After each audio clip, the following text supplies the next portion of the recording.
ഭയങ്കര പീസ്ഫുൾ ആയിട്ടുള്ള ഒരു സ്ഥലമാണ് കേട്ടോ. നല്ല കാറ്റും. ഒരുപാട് നാളായിട്ടുള്ള എൻ്റെ വലിയൊരു ആഗ്രഹമാണ് കേട്ടോ തിരുമാന്താംകുന്ന് ക്ഷേത്രത്തിലൊന്ന് പോയി തൊഴണം എന്നുള്ളത്. അപ്പോൾ ഇന്ന് അത് സാധിച്ചിരിക്കുകയാണ്. ഞങ്ങളിപ്പോൾ ഉള്ളത് തിരുമാന്താംകുന്ന് ക്ഷേത്രത്തിലാണ്. ഒരു പ്രത്യേകത കൂടെ ഉണ്ട്. ഇവിടുത്തെ ഉത്സവം നടന്നുകൊണ്ടിരിക്കുന്ന സമയമാണ് കേട്ടോ. 11 ദിവസം നീണ്ടു നിൽക്കുന്ന ഉത്സവമാണ് ഇവിടെ. അപ്പോൾ ഇന്ന് നമ്മൾ വന്നിട്ടുള്ളത് 7ാമത്തെ ദിവസമാണ്. അപ്പോൾ അമ്പലത്തിലെ വിശേഷങ്ങളും പൂരക്കാഴ്ചകളൊക്കെ ആയിട്ടുള്ള പുതിയ വീഡിയോയിലേക്ക് എല്ലാവർക്കും സ്വാഗതം. ഈ അമ്പലത്തിനെ കുറിച്ച് കൂടുതലൊന്നും എനിക്ക് അറിയില്ല കേട്ടോ പറഞ്ഞു തരാൻ. പക്ഷേ നമ്മുടെ മലപ്പുറം ജില്ലയിലെ പേര് കേട്ട ചരിത്രപ്രസിദ്ധമായ ഒരു അമ്പലമാണ് തിരുമാന്താംകുന്ന് ക്ഷേത്രം. ഇത് പേര് പോലെ തന്നെ ഒരു കുന്നിൻ്റെ മേലെയാണ് ഈ അമ്പലം ഇരിക്കുന്നത്. അതുകൊണ്ട് തന്നെ ഇതിന് 2 എൻട്രൻസ്, 2 ഭാഗത്തെ കൂടെയും, അതായത് കിഴക്ക് ഭാഗത്തു കൂടെയും പടിഞ്ഞാറേ ഭാഗത്തു കൂടെയും ഈ അമ്പലത്തിലേക്ക് എൻട്രൻസ് ഉണ്ട്. ഞങ്ങളിപ്പോൾ വന്നുകൊണ്ടിരിക്കുന്നത് പടിഞ്ഞാറേ ഭാഗത്തു കൂടെയാണെന്നാണ് എൻ്റെ ഒരു അറിവ് കേട്ടോ. മുൻപ് നമ്മൾ ഈ അമ്പലത്തിൽ വന്നിട്ടുണ്ടെങ്കിലും പൂരത്തിന് വന്നു പോയിട്ടുണ്ട് എന്നല്ലാതെ ഞാൻ തൊഴാനായിട്ട് വന്നിട്ടില്ല. അപ്പോൾ അതുകൊണ്ട് തന്നെ ഇവിടെ ആരൊക്കെയാണ് പ്രതിഷ്ഠ, ആരുടെയൊക്കെ പ്രതിഷ്ഠയാണ് ഉള്ളതെന്നും എവിടെയൊക്കെയാണ് ആദ്യം തൊഴേണ്ടതെന്നോ അങ്ങനെ ഒരു ഐഡിയ എനിക്കും ജിനേട്ടനും ഉണ്ടായിരുന്നില്ല. അപ്പോൾ അതുകൊണ്ട് തന്നെ നമ്മൾ അവിടെ ഓരോരുത്തരോട് ചോദിച്ചിട്ടൊക്കെയാണ് നമ്മൾ തൊഴാനൊക്കെ നിന്നത്. അപ്പം നമ്മൾ ക്യൂ നിന്ന് തൊഴുതൊക്കെ കഴിഞ്ഞു. ആദ്യം ശ്രീമൂലസ്ഥാനം ശിവനെ തൊഴുതു, പിന്നെ അത് കഴിഞ്ഞിട്ട് ഗണപതിനെ തൊഴുതു.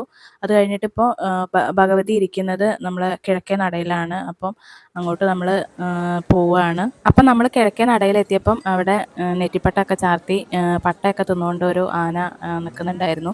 അപ്പോൾ രഘുവിന് ആന എന്ന് പറഞ്ഞാൽ ഭയങ്കര പേടിയാണ് കേട്ടോ. ആദ്യമൊക്കെ ഇഷ്ടമായിരുന്നു ചെറിയ പ്രായത്തിലൊക്കെ. പിന്നെ ഇങ്ങനെ ഓരോ ഷോർട്ട് വീഡിയോ, നമ്മൾ യൂട്യൂബിലൊക്കെ ഓരോ വീഡിയോ, ഓരോ അമ്പലങ്ങളിലും മതമിളകിയിട്ടുള്ള വീഡിയോ ഒക്കെ ഇങ്ങനെ കണ്ടതിന് ശേഷം ആന എന്ന് പറയുന്ന അവൾക്ക് ഭയങ്കര പേടിയാണ് കേട്ടോ. അപ്പോൾ ഞാനിങ്ങനെ ഓരോന്നിങ്ങനെ പറഞ്ഞു കൊടുത്തു, പേടിക്കാതിരിക്കാൻ വേണ്ടിയിട്ട് ഇങ്ങനെ ഓരോ കാര്യങ്ങളൊക്കെ ഇങ്ങനെ പറഞ്ഞു കൊടുക്കുമായിരുന്നു കേട്ടോ. അപ്പോൾ അതൊക്കെ ഇങ്ങനെ കണ്ട് അവൾ അങ്ങനെ ആനനെ വീക്ഷിച്ച് കുറേ നേരം ഇങ്ങനെ നിന്നപ്പം അവൾക്ക് ഒരു ഇഷ്ടമൊക്കെ തോന്നിട്ടോ ആനേനോട്. അങ്ങനെ നിൽക്കുന്ന സമയത്ത് വേറൊരു ആന ഇതുപോലെ നെറ്റിപ്പട്ടൊക്കെ ചാർത്തിയ ഒരു ആനയുടെ പുറത്ത് തിടമ്പെഴുന്നള്ളിച്ചുകൊണ്ട് വരുന്നുണ്ടായിരുന്നു. അപ്പോൾ ആ കാഴ്ചയൊക്കെ കണ്ടു. അതൊക്കെ കാണാൻ പറ്റിയതിൽ എനിക്ക് ഭയങ്കര സന്തോഷം തോന്നിട്ടോ. കാരണം ശീവേലിക്ക് ഉള്ള സമയം, അതായത് തിടമ്പെഴുന്നള്ളിക്കുന്ന സമയമായിരുന്നു ഞങ്ങൾ അവിടെ എത്തിയ സമയത്ത്. അപ്പോൾ പക്ഷേ ഞങ്ങൾക്ക് ഉള്ളിൽ കയറി തൊഴാൻ പറ്റിയില്ല. അതായത് ഭഗവതിയുടെ പ്രതിഷ്ഠ ഇരിക്കുന്നതിൻ്റെ ശ്രീകോവിലിൻ്റെ ഉള്ളിലേക്ക് നമുക്ക് പോയിട്ട് തൊഴാൻ പറ്റിയില്ല. പക്ഷേ എന്നാലും ഈ പറഞ്ഞ പോലെ തിടമ്പെഴുന്നള്ളത്തും അങ്ങനെയുള്ള സംഭവങ്ങളൊക്കെ നേരിട്ട് കാണാനും തൊഴാനും ഒക്കെ പറ്റിയതിൽ ഭയങ്കര സന്തോഷം തോന്നി കേട്ടോ എനിക്ക്. പൂരമായതുകൊണ്ട് തന്നെ ഭയങ്കര തിരക്കായിരുന്നു കേട്ടോ.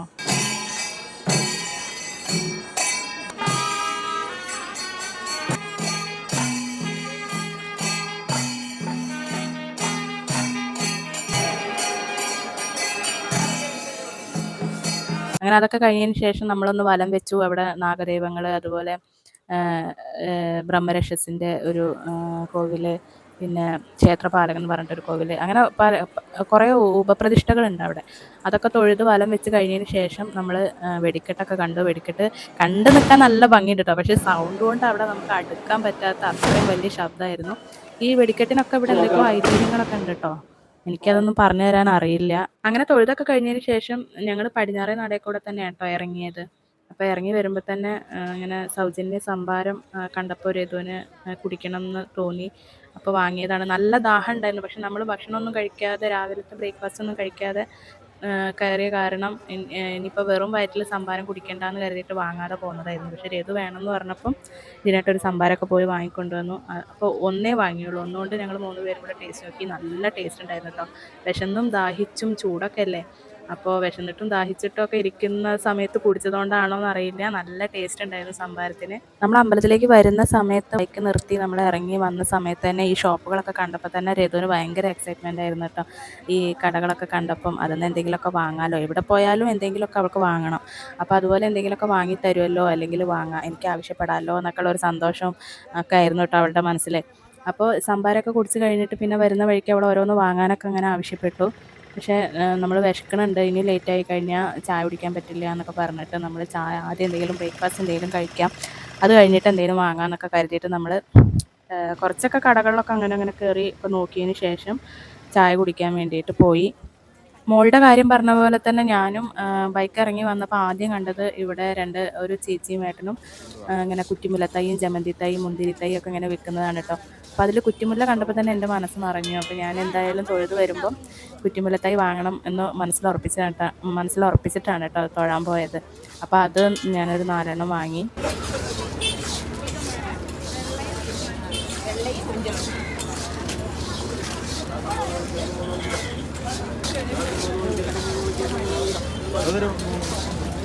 അത് കഴിഞ്ഞിട്ട് പിന്നെ ഞങ്ങൾ അവിടെ അടുത്തുള്ള കടയിൽ നിന്ന് ബ്രേക്ക്ഫാസ്റ്റ് കഴിച്ചു. വിനേട്ടൻ മസാല ദോശയും ഞാനും മോളും നെയ് റോസ്റ്റുമാണ് കേട്ടോ കഴിച്ചത്.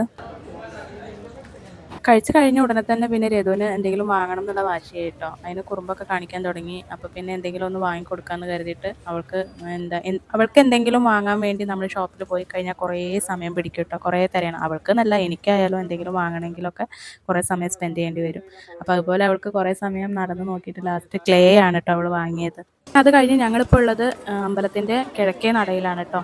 കാരണം നമ്മൾ റീൽസിലും വീഡിയോസിലൊക്കെ കുറേ കണ്ടിട്ടുണ്ട് തിരുമാന്താംകുന്ന് ക്ഷേത്രം എന്ന് പറയുമ്പം ഒരു കുളക്കടവും അല്ലെങ്കിൽ ഒരു നടപ്പാലവും ആൽമരവും ഒക്കെ കണ്ടിട്ടുണ്ട് കുറേ. അപ്പോൾ ഞാനത് ഏത് ഭാഗത്താണ് തിരുമാന്താംകുന്ന് ക്ഷേത്രത്തിൽ എവിടെയാണ് ഇത് എന്നുള്ളത് എനിക്കറിയില്ലായിരുന്നു. അപ്പോൾ ഞാൻ ദിനേട്ടനോട് ചോദിച്ചപ്പോഴാണ് പറഞ്ഞത് ഇങ്ങനെ കിഴക്കേ നടയിലാണ് അങ്ങനെയുള്ളത് എന്ന് പറഞ്ഞപ്പോൾ ഞാനത് കാണാൻ വേണ്ടിയിട്ട് ഞങ്ങൾ ബൈക്ക് എടുത്തിട്ട് കിഴക്കേ നടയുടെ ഭാഗത്തേക്ക് വന്നു. അപ്പോൾ അവിടെ വന്നപ്പോൾ നേരത്തെ തിടമ്പ് എഴുന്നള്ളിയ അവർ താഴോട്ട് ഇറങ്ങി വന്നിട്ട് പിന്നെ ഇവിടുന്ന് എന്താണ് സംഭവം എന്നുള്ളത് എനിക്കറിയില്ല. എന്താ ചടങ്ങ് നടന്നുകൊണ്ടിരിക്കുകയാണ്.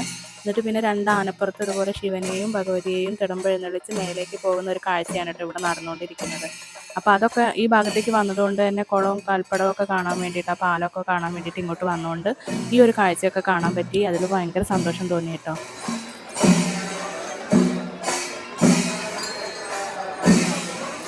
പിന്നെ അത് മാത്രമല്ല, ആനയുടെ അടുത്തൊക്കെ പോയിട്ടുണ്ടെങ്കിലും ഇത്ര അടുത്ത് കൂടെ ആന പോകുന്നത് ആദ്യമായിട്ടാണ് കേട്ടോ. ഇതിന് ഭയങ്കര പേടിയുണ്ടായിരുന്നു. അവിടെ അങ്ങോട്ട് പോകാൻ, നമുക്ക് അങ്ങോട്ട് മാറി നിൽക്കാന്നൊക്കെ പറഞ്ഞിട്ട് കുറേ എന്നോട് പറഞ്ഞു നോക്കി. പക്ഷേ എല്ലാവരും നിൽക്കുന്ന ആ ഒരു ധൈര്യത്തിൽ ഞങ്ങളും തന്നെ ആ വഴിയിൽ തന്നെ നിന്നു. അതുകൊണ്ട് ആന തൊട്ടടുത്ത് കൂടെ തൊട്ടില്ല എന്നുള്ള രീതിയിലാണ് കേട്ടോ ആന പോയത്. പേടിയൊക്കെ ഉണ്ടെങ്കിലും കാണാനും ഒരു ഭയങ്കര അത്ഭുതമൊക്കെ തോന്നി അത്ര അടുത്തുനിന്ന് ആനയെ കണ്ടപ്പോൾ. പിന്നെ അത് കഴിഞ്ഞപ്പോൾ പിന്നെ അവിടെയൊക്കെ തിരക്കൊക്കെ ഒന്ന് ഒഴിഞ്ഞു. അപ്പോൾ ഞങ്ങൾ ഇങ്ങോട്ട് താഴോട്ട് ഇറങ്ങി. അങ്ങനെ ആദ്യം ആ ആലും ആ പാലത്തിൻ്റെ അവിടെയും ആലിൻ്റെ അവിടെയൊക്കെ പോകാമെന്ന് കരുതി അങ്ങനെ അങ്ങോട്ടൊക്കെ പോയി കുറച്ച് ഫോട്ടോസും വീഡിയോസൊക്കെ എടുത്തു. ഭയങ്കര പീസ്ഫുൾ ആയിട്ടുള്ളൊരു സ്ഥലമാണ് കേട്ടോ. നല്ല കാറ്റും ഒക്കെ. വലിയ തിരക്കൊന്നും ആ സമയം ആയതുകൊണ്ട് അവിടെ ഉണ്ടായില്ല. കാലമൊക്കെ ആകുമ്പോൾ നല്ല അടിപൊളി വ്യൂ ആയിരിക്കും കേട്ടോ ഇവിടെ എന്ന് എനിക്ക് തോന്നി. അവിടെ ഇങ്ങനെ കണ്ടപ്പോൾ എനിക്കിങ്ങനെ മഴക്കാല സമയത്തൊന്ന് വന്നിരുന്നെങ്കിൽ കൊള്ളായിരുന്നു എന്നൊക്കെ ഇങ്ങനെ തോന്നിട്ടോ.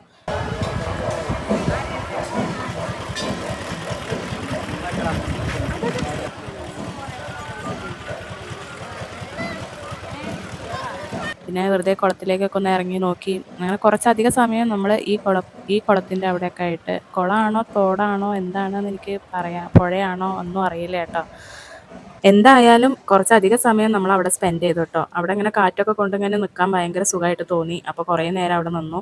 അത് കഴിഞ്ഞിട്ട് രേതുവിന് ഒരു ഐസ്ക്രീം വേണമെന്നൊക്കെ പറഞ്ഞു. ചൂടൊക്കെ അല്ലേ, അപ്പം ഒരു ഐസ്ക്രീം കഴിക്കാമെന്ന് കരുതി അങ്ങനെ ഞങ്ങൾ ഐസ്ക്രീമൊക്കെ വാങ്ങി കഴിച്ചു. പിന്നെ ഏതായാലും വന്നതല്ലേ എന്ന് കരുതി നമ്മൾ അവിടെയൊക്കെ ഒന്ന് കറങ്ങി കേട്ടോ. എനിക്ക് എൻ്റെ മനസ്സിന് ഭയങ്കര സന്തോഷം തോന്നി. എനിക്ക് അമ്പലങ്ങളിലൊക്കെ പോയി കഴിഞ്ഞാൽ അവിടെ എത്ര സമയം സ്പെൻഡ് ചെയ്യാൻ പറ്റുമോ അത്രയും സമയം അവിടെ സ്പെൻഡ് ചെയ്ത് കഴിഞ്ഞാൽ അതിൽ പരം ഒരു സന്തോഷം വേറെ ഒന്നും എനിക്കില്ല.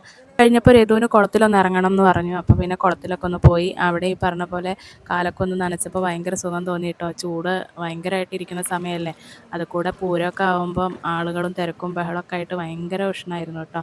അപ്പോൾ അങ്ങനെ കുറച്ച് നേരം അവിടെ ഇരുന്നു. അതൊക്കെ കഴിഞ്ഞിട്ട് ഞങ്ങൾ മനസ്സ് നിറഞ്ഞു കേട്ടോ. എനിക്ക് ആദ്യമായിട്ടാണ് ഇങ്ങനെ തിരുമാന്താംകുന്ന് ക്ഷേത്രത്തിൽ പോയിട്ട് ഇത്രയധികം സമയം സ്പെൻഡ് ചെയ്തിട്ട് അവിടെ നിൽക്കാനൊക്കെ പറ്റിയത്. പിന്നെ അത് കഴിഞ്ഞിട്ട് ഞങ്ങൾ പോന്നു. അപ്പം ഞങ്ങൾ പോരുന്ന സമയത്ത് 11 മണി ആയിട്ടേ ഉള്ളൂ. പക്ഷെ ആ സമയമായപ്പോഴേക്കും ചോറിനുള്ള ക്യൂ ആണ് കേട്ടോ ഈ കാണുന്നത്. അന്നദാനം തുടങ്ങിയെന്ന് 10 മണി ആകുമ്പോഴേക്കും അനൗൺസ്മെൻറ്റ് ഉണ്ടായിരുന്നു, അന്നദാനം തുടങ്ങിയിട്ടുണ്ട് എന്ന് പറഞ്ഞിട്ട്. അപ്പോൾ വീഡിയോ എല്ലാവർക്കും ഇഷ്ടമായി എന്ന് വിചാരിക്കുന്നു. ഇഷ്ടമായ ലൈക്ക് ചെയ്യാനും ഷെയർ ചെയ്യാനും മറക്കരുത്. പുതിയ വീഡിയോ ആയിട്ട് കാണുന്നവരെ ബൈ.